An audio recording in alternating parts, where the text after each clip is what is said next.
So I ended up just writing something online that I think warrants a video.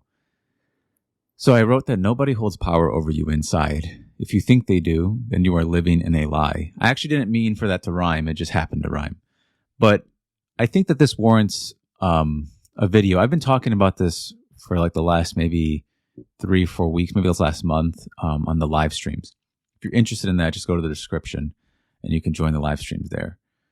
But I've been talking about this idea that you have to discover what truth is on the inside. And there's certain truths on the inside that everything in you is you. So like, let's say you have a dream and you see people in the dream.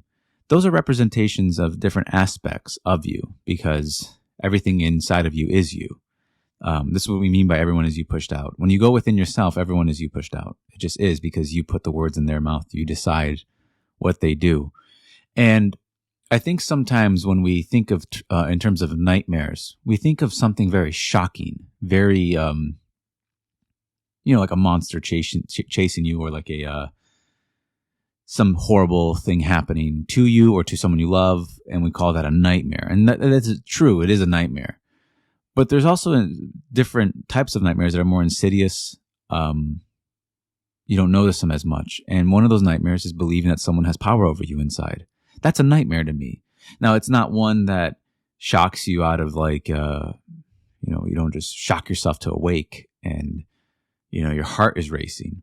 But to me, that is a nightmare. This belief that you go inside yourself in your own imagination and you think something has authority over you in there, as if you aren't the rightful owner of this place, which is your own creative space. It's the way I can only describe it. It's like, imagine you have like an eternal father that gave you a room.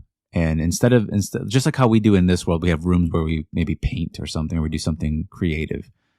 Imagine your father gave you a room and it's a place where you can dream whatever you want.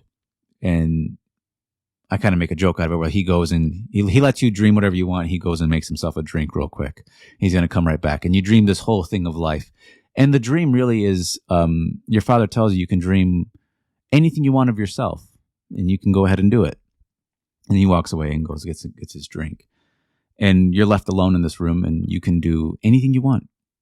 But what you discover is the most important dream is the one you have of yourself and how you are imagining and dreaming yourself to be. And if you are dreaming yourself to be powerless, you have no authority to do what you want on the inside. You make no choices on the inside. You're just simply reactive. You're not going to build the life that you like. And you're going to be in a constant state of needing the external to be a certain way before you can become that way, which is the opposite of what Neville is saying. It's the complete opposite. It's the complete wrong direction. It's to clean the inside of the cup that the outside may also be clean. And so we have to clean the inside of ourselves. And the only way you cleanse yourself is by cleansing the name of I am. You start to cleanse it. And I am it's not a statement. It's not like I am this. That's not really what I mean. I am just means, what are you aware of being? Doesn't always have to be good. Sometimes, most of the time, it isn't good. And that isn't your fault. But you are being something.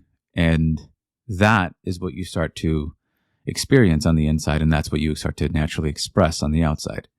And so if we want to express something differently, we have to change self. And in this case, when it came back to what I wrote, which nobody holds power over you inside, if you think that they do, then you are living in a lie.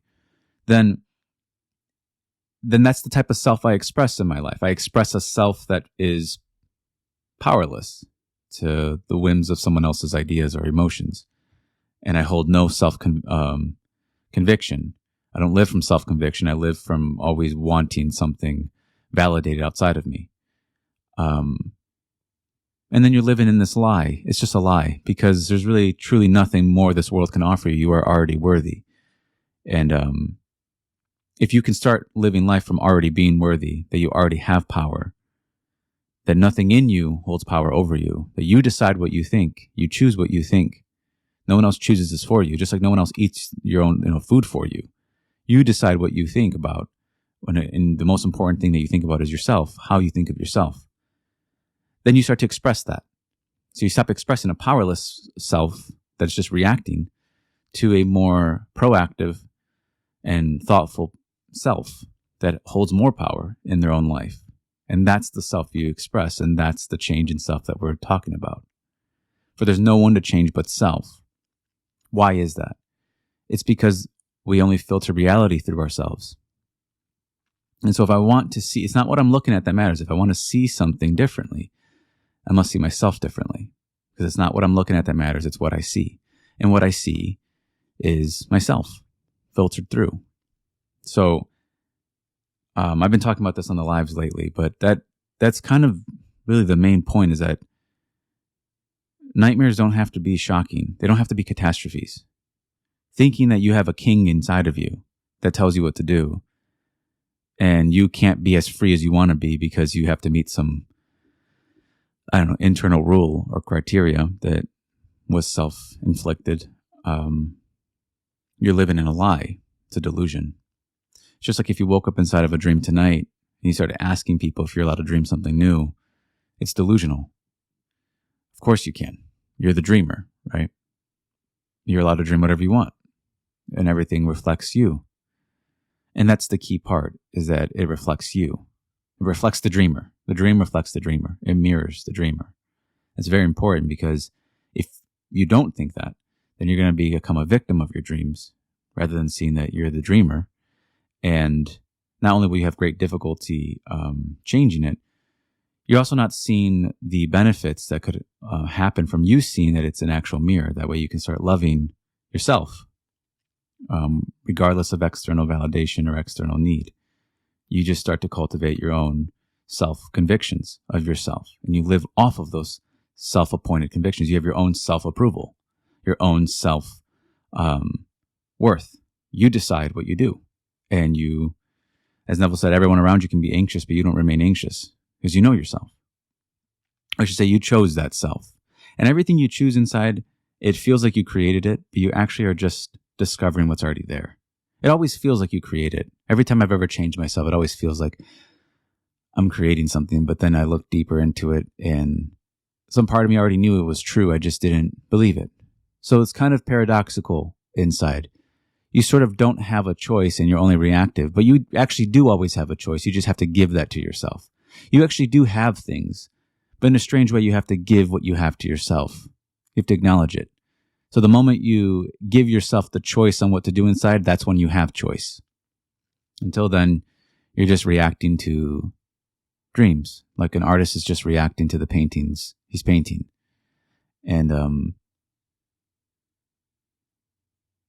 reaction is not the way you want to live. It's just not the way you want to think about things. You want to become creative, not reactive. And creativity, when you start to become creative, you actually diminish your anxiety inside, because now you have a goal and now you have something you want to do, rather than only reacting to a catastrophe or feeling that you're powerless or living in a lie. You create, and you can start from imaginal scratch. You can start from imaginal scratch and decide to imagine something new completely with no basis in fact at all. And you can test that. Do I need to have the facts conform in order for me to conform to a new mental image? And the answer is no, you don't need it. You can start now. And if I start persisting in a new image, and I actually believe myself to be that, will I start to become it in my world? The answer is yes. That's the promise. But you have to start to become a new image. You make yourself into a new image. That's really all you're doing all the time. But if you think that you can't make yourself into a new image without the permission of another, or that you're too powerless to make your own choice, that's the self you project in your world. But it's not true. It's a lie. Because the dreamer always has the ability to change what they're dreaming about. And the most important dream in this case is the dream of the self. While we're here. So, yeah, this is what I've been talking about for this week. It's kind of been, this month. It's kind of been the most important thing for me. Yeah, that's all I have for this one. So I guess if you're interested in hearing more about it, I do live streams. I've been going on for like 2 hours now. I thoroughly have been enjoying them. But if you're interested, just go to the description. It's there. And to give an update on the series, I'm almost done with it. I've added a significant amount to it. It's there's way more to it now. I probably have like 120, maybe 150 pages to it. And it's going to be worth a read. It just is. But okay, I'm going to head off on this one. And yeah, I hope that this encourages you to not be so afraid to do something within yourself without any outside permission. You just decide it within yourself and you give yourself your own self-approval.